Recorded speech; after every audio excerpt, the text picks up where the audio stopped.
Hi. No matter where your company is physically located, you can expand to other regions or countries with the click of a button. Now that marketing tools have made international advertising campaigns so much easier, it's tempting to dive right in.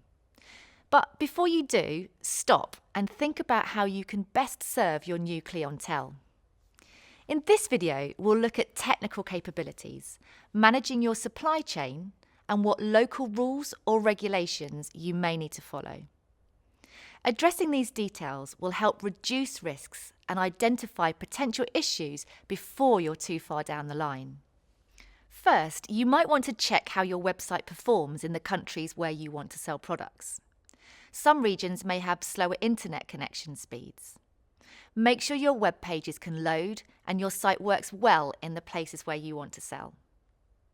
Next, look at your supply chain and make sure you're able to deliver your products to all far corners where you want to sell them.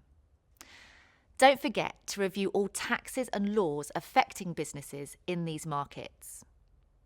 Local government agencies should be able to provide this information, and they usually offer consulting services to help you figure out what you need to know about the market that you plan to export to. Remember, you want your customers to be able to reach you no matter where they are. An easy way to start is to provide customer support via email and contact forms on your website. At some point, you should probably establish a way to communicate beyond just your website, like through a telephone line. If you use a toll-free number or free phone number, make sure it's properly formatted so that customers in other countries can easily call you. Now, think about how a customer would interact with your business, starting from discovering your products and services, all the way through to placing an order. Do you need to make any adjustments to your processes to keep things running smoothly? Reviewing your business processes, especially supply chain management, will play an important part in your success. Say you own a vintage record shop in the UK and you want to sell your products in Portugal.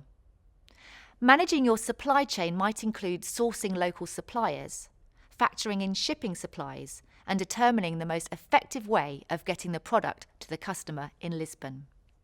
Let's imagine you've just received an order for 2,000 vinyl records that have to be delivered in 2 weeks, but you don't have the full quantity in your local inventory. Given the rapid turnaround time, receiving the remainder of the order, repackaging the products, and shipping to the customer in less than 2 weeks sounds like a risky proposition. So, in this case, you might decide that you need to source from a local supplier.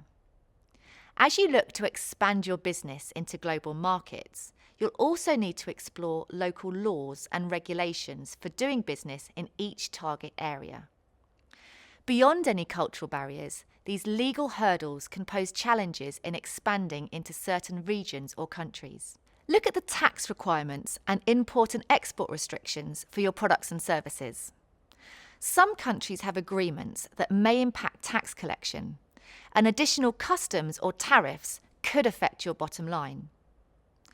The way your business is incorporated may also make a difference in your ability to operate across borders.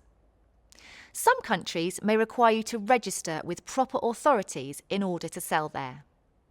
So to recap, make sure your business is accessible to new customers. Examine your supply chain processes and how they'll work across borders.